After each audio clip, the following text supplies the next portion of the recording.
Welcome to TRANSLOGIC. I'm Bradley Hasemeyer. And I'm Caitlin Thompson. Coming up on the show, we'll check out part 2 of my visit to the mag-lev train facility at General Atomics. And I'll get behind the wheel of the car I dreamt about as a kid, the DeLorean DMC-12, to see if it was a performance machine or just a shiny piece of stainless steel hype. But first, it's time for the World Report. A group from the Imperial College London is seeking to develop a material which can store and discharge electrical energy. Volvo is a partner on the project, which is being funded by the European Union at a cost of over $4 million. The initial test would replace the trunk floor of a car with a panel made of the new carbon fiber composite material. The result could be fewer onboard batteries for the EVs and hybrid EVs, and it would mean roomier, lighter cars with improved range, thus addressing some of the biggest issues that face EVs today.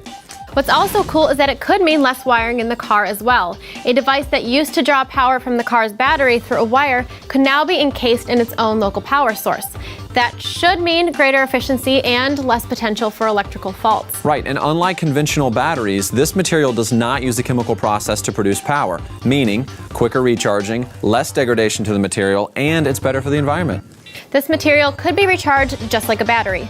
Researchers are even predicting that mobile phones could be made of the same stuff, which might eliminate the batteries and allow for phones as thin as credit cards. Cool. This technology seems far off, but the prospects of it being implemented have us excited. If you were a kid in the 80s, the DeLorean DMC-12 was the car of your dreams. In your mind, it was the coolest looking and fastest car in the world.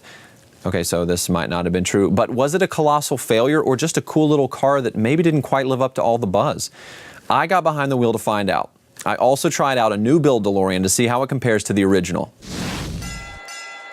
Now I get to drive these beauties. The first one up, the old style. After that, we're gonna check out the new build. Let's go! A couple things you'll notice about the car. Right as you get in, you think, wow, it's actually a little bit more roomy than I thought. And a lot of that goes to this scoop that's on the roof here. Lets my head actually move around and not be, I would have been like stuck like that, but that's not the case. I have room. The leg room's great. I wouldn't mind a little more room, but you know what? Beggars can't be choosers. I'm in a DeLorean. Popo, act normal.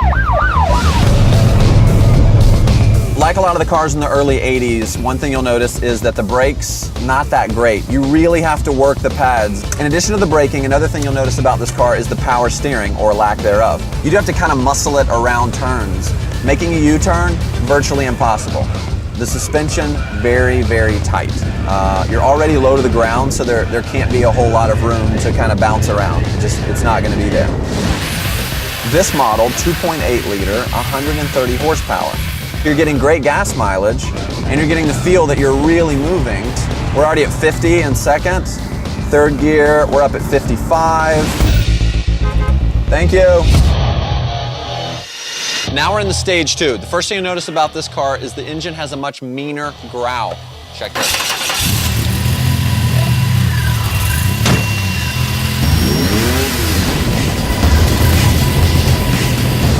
All right, so here we are in the stage 2. As you can tell, the biggest thing, like we've talked about before, is the engine. It sounds great and it performs great. It takes the engine from 130 horsepower up to 200 horsepower. Yes, yes, and yes.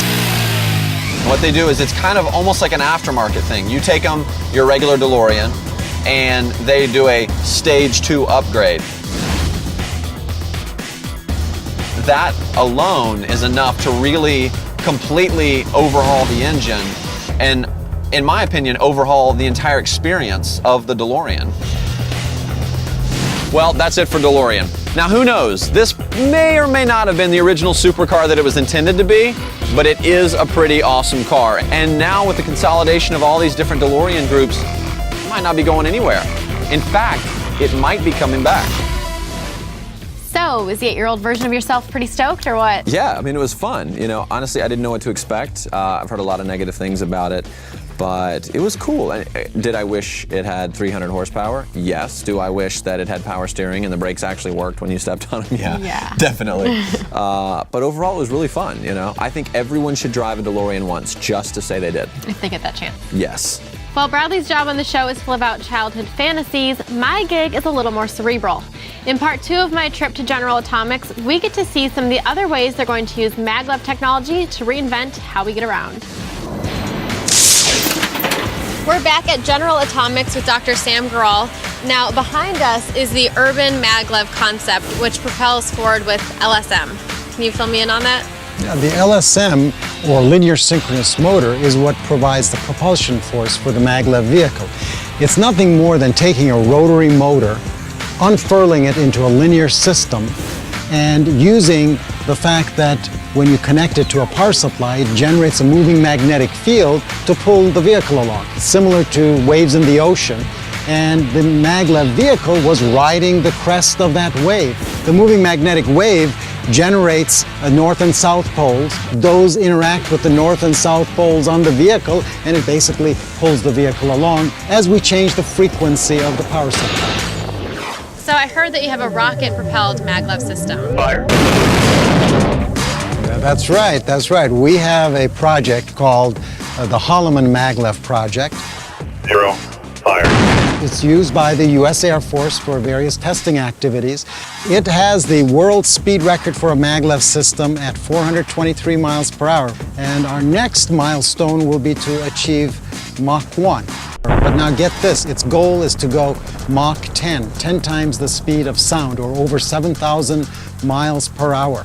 5, 4, 3, 2, 1, 0. Fire. Much of the technology that produces levitation with permanent magnets is similar to what's used on the rocket project, except that there we use superconducting coils instead of permanent magnets. So let's talk about some other applications of this technology. The linear synchronous motor that we've demonstrated here on the mag-lev track can be used for propelling anything that has a working magnetic field. The idea is to take these linear synchronous motors, put them between the rails, and you can run standard rail cars with this if they're fitted with magnets, or you can have specially made bogies that can pull cargo containers. The magnet truck concept involves doing exactly the same thing, taking these linear synchronous motor modules, embedding them under concrete, and this way you're able to move electric trucks. Thank you so much for taking the time to talk with us. My pleasure. Well, that's it for this week. Thanks for checking us out. I'm Caitlin Thompson. And I'm Bradley Hasmeyer. See you next time.